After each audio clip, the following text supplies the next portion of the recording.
Sudan, एक ऐसा मुल्क जहां पर पिछले 3 दिनों में 3000 लोगों से भी ज़ायद लोगों को शहीद कर दिया गया है,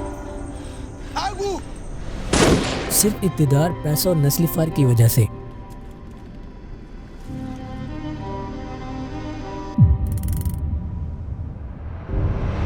जो आप अभी मैप देख रहे हैं ये सूडान है। ये इलाका है RSF का और ये सारा इलाका है SAF का, जिसमें ज्यादातर हिस्सा अभी भी वार जोन है। और ये वाला छोटा सा इलाका है SLM का, सूडान लिबरेशन मूवमेंट। इस सब की शुरुआत होती है सूडान में मसालिद, ज़गावा और दारफूर नामी अजमी ख़ानदानों से, जब सूडान में अरबियों को हर किस्म की फैसिलिटीज़ भर भर के दी जा रही थी और इसी के अपोजिट अफ्रीकन्स को हर किस्म की फैसिलिटी से दूर रखा जा रहा था। सब्र करते करते वहाँ के अजमी लोग गुर्बत और खुशहाली से तंग आ चुके थे। इस सब के चलते हुए अजमियों ने बगावत शुरू कर दी और दुनिया के सामने पहली दफ़ा ज़ाहिर हुआ SLM। Sudan liberation movement. उस वक़्त के सूडान के प्रेसिडेंट हाकिम उमर अल बशीर ने इन रेबल ग्रुप को ख़त्म करने के लिए सूडान आर्मी और बाकी छोटे मोटे इल्लीगल अरेबिक मिलिटेंट ग्रुप्स को फ्री हैंड दे दिया कि जो चाहते हो कर डालो। फिर दुनिया ने देखा अफ्रीका की हिस्ट्री का सबसे बड़ा कत्लेआम। 2003 को शुरू होने वाला ये जेनोसाइड 2008 तक चला, जिसमें 3 लाख से ज्यादा लोगों को हाकिम उमर अल बशीर ने मौत के घाट उतार दिया। और फाइनली 2013 में सूडान की गवर्नमेंट ने खुद ही अपने कातिल को जन्म दिया, RSF। सूडान की गवर्नमेंट ने इसको भी वही इख्तियार दिया जो SAF को दिया गया था। RSF को ये इख्तियार बेसिकली अफ्रीकन्स को कंट्रोल करने के लिए दिया गया था और यहीं से सूडान की दोनों आर्मीज के पास सियासी ताकत भी आ गई। और इसी ताकत के इस्तेमाल से RSF और SAF जो कभी दोस्त थे, उन्होंने मिलकर हुकूमत का तख्ता उलट दिया। हुकूमत गिराने के बाद RSF और SAF दोनों भाइयों ने मिलकर हुकूमत करने का सोचा और दोनों ये बात जानते थे कि जिस तरह एक धरती पर 2 सूरज नहीं चमक सकते, उसी तरह सूडान पर भी हम में से कोई एक ही हुकूमत करेगा। और यहाँ दोनों भाइयों में एक ऐसी दुश्मनी जन्म लेती है जो पूरे सूडान को हिला कर रख देती है।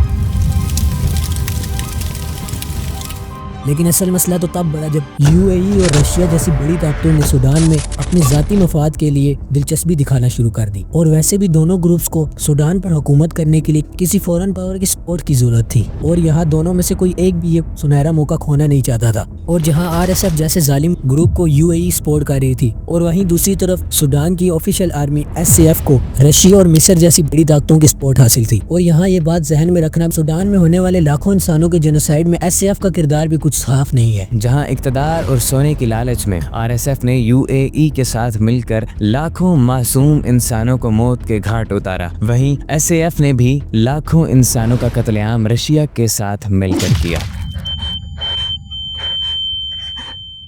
सूडान में होने वाले इस खून की एक वजह अगर इक़्तिदार और अपनी ताकत की धौंस जमाना है, तो वहीं एक बड़ी वजह अरबियों और अफ्रीकियों के दरमियान नस्ली फ़र्क भी है। इस मैप को ज़रा गौर से देखिए। दूर से नज़र आने वाला ये छोटा सा ब्लैक स्पॉट असल में एक फुटबॉल स्टेडियम जितनी बड़ी जगह है, जो सूडान के एक इलाके कूमिया की तस्वीर है। और ये फुटबॉल स्टेडियम जितना बड़ा ब्लैक स्पॉट और कुछ नहीं बल्कि सैकड़ों इंसानों का खून और उनकी लाशें हैं। हम तसव्वुर भी नहीं कर सकते कि दुनिया में मौजूद जहन्नम का नज़ारा पेश करने वाली ये जगह उस कत्लेआम के दौरान कितना खूनी और भयानक मंजर पेश कर रही होगी।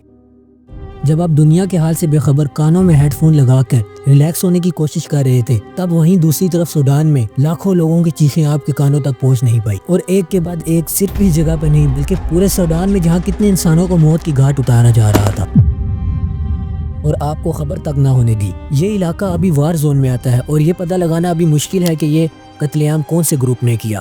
और ऊपर से दोनों ग्रुप ने अपने अपने इलाकों में इंटरनेट की फराहमी बंद कर दी है और खबरों की रसाई भी बंद है और वहाँ पहुँचाई जाने वाली बैरूनी अमदाद का कुछ अता पता नहीं है। और ये मैं नहीं, SS9 की रिपोर्ट में साफ साफ पढ़ा जा सकता है कि इंटरनेट को एज अ वेपन इस्तेमाल किया जा रहा था, तब वहाँ पर इंटरनेट की फराहमी को बंद किया गया है। वेल, आप यहाँ पर सोच रहे होंगे कि कोई बड़ी ताकत इनके दरमियान अमन का मुआहिदा क्यों नहीं करवा देती? तो इसका सीधा साफ जवाब यह है कि यूनाइटेड नेशन ने इस जेनोसाइड को खत्म करने के लिए और अमन मुआहिदा बनाने के लिए कई बार अपील की है, लेकिन दोनों में से कोई एक भी ग्रुप सूडान को पूरी तरह अपने कब्जे में लिए बगैर पीछे हटना ही नहीं चाहता। और एक बड़ी वजह यह भी है कि दोनों ग्रुप्स के सपोर्टर यूएई और रशिया इस वॉर को रोकना ही नहीं चाहते। रशिया के प्रेसिडेंट पुतिन तो यूनाइटेड नेशंस के इजलास में सूडान मुआहदे पर वेटो भी कर चुके हैं। यानी अगर किसी इजलास में सब ममालिक किसी फैसले पर हाँ कह दें लेकिन कोई एक ताकतवर मुल्क ना कह दे तो वो फैसला फौरन रद्द कर दिया जाता है। रूस एसएएफ को सपोर्ट करने से पहले आरएसएफ को सपोर्ट करता था, क्योंकि सूडान दुनिया का 16वां बड़ा सोना पैदा करने वाला मुल्क है और पेट्रोल के लिहाज से अफ्रीका का 5वां बड़ा मुल्क है। और आरएसएफ के कब्जे में जो इलाका है वहाँ इन मादनियात की तादाद एसएएफ के मुकाबले काफी ज्यादा है। और यही वजह है कि यूएई भी सूडान की ऑफिशियल आर्मी एसएएफ के बजाय आरएसएफ को सपोर्ट कर रही है। आरएसएफ यूएई को गोल्ड बेचती है और बदले में यूएई उसको advance weapon, bullet proof cars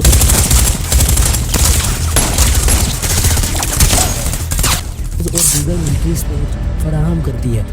लेकिन रूस के बाद में एसएएफ को सपोर्ट करने की वजह सूडान का वो इलाका जो रेड सी के साथ जुड़ता है। आरएसएफ समुद्री इलाके से काफी दूर है। एसएएफ इस इलाके को कंट्रोल करता है और रशिया से मिलिट्री सपोर्ट के बदले उसको सोना और इस जगह पर रशियन सी पोर्ट्स बनाने की इजाजत देता है, मतलब डबल गेम। रिपोर्ट के मुताबिक 1,50,000 से ज्यादा लोग शहीद हो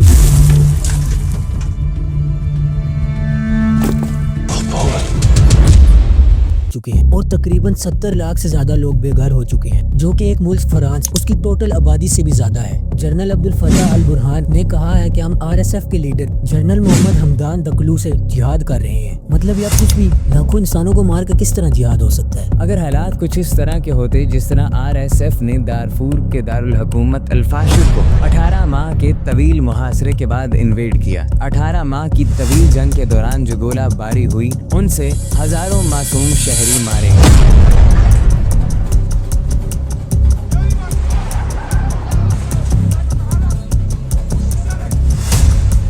यानी ये बात गलत भी है और सेम जुल्म भी है। आरएसएफ एसएएफ से इक़्तिदार की लड़ाई के दौरान आम शहरियों को भी इंडिविजुअली फजूल में सिर्फ अपने मजे के लिए और अफ्रीकियों से नस्ली फर्क होने की वजह से लाखों मासूम शहरियों को मार चुकी है, और वो भी इस जालिम तरीके से कि यूँ महसूस होता है जैसे इब्लीस को इंसानी रूप दे दिया गया। लेकिन कुछ वीडियोस आप सोशल मीडिया पर मुजाहिरा कर सकते हैं जो कि आपकी स्क्रीन पर भी चल रही है।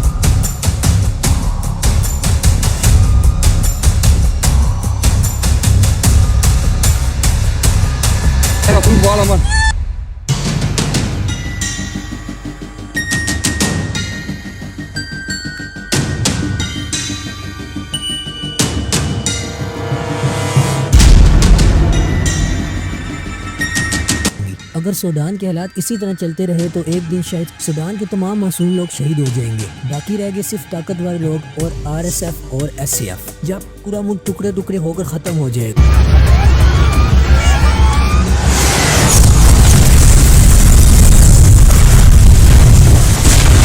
और ये सब इस वजह से होता है जब फौज सियासत में मुदाखलत करती है, क्योंकि जब फौज ने हुकूमत के अंदर मुदाखलत की है तो वो मुल्क बर्बाद ही हुआ है। और इसी की एक मिसाल आप